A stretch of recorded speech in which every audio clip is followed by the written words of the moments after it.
Nagbali na napartak ti panagnato ti presyo dagiti gagatangan iti Rion Cordillera iti muna a quarter ti 2026. Manipot iti 1.9% iti January, nagbali na 4.6 iti Marso. Anya nga tati agbali nga epekto daytoy kadagiti consumer. Report ni paay ni Audrey Villena. May basar iti datos ti Philippine Statistics Authority manipud 1.9% inflation rate iti January, ngin matupay iti 3.1% iti February, kan nagbalinen a 4.5% iti Marso. Nangat nga to daytoy no idilig iti inflation rate iti entero a pagilian a 4.1%. Sigun iti PSA, kang runan a rason tinangato nga inflation rate tingin mina a presyo ti petrolyo no sa dino apektado ti transport sector. Kinunama ti Department of Economy, Planning and Development Cordillera, dakkel a contributory factor ti panagnato ti inflation ti panagdepende tayo iti crude oil kan diesel, nga adan iti 55%.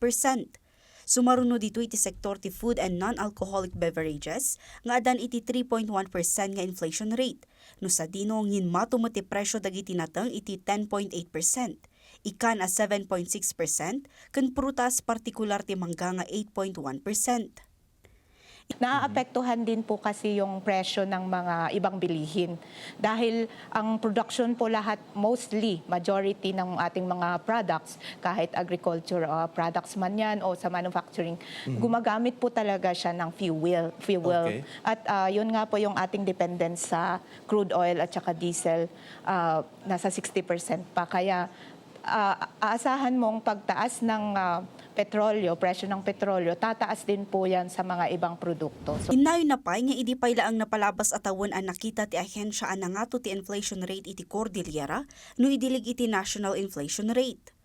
Kabayatan na, no paymaya ti kasasaad ti Cordillera iti employment rate, posible a bumaba daytoy no saanen a kabailan dagiti production sector ti inflation iti rehiyon, ang makagaputi panagsardang dagiti babasit nga enterprises.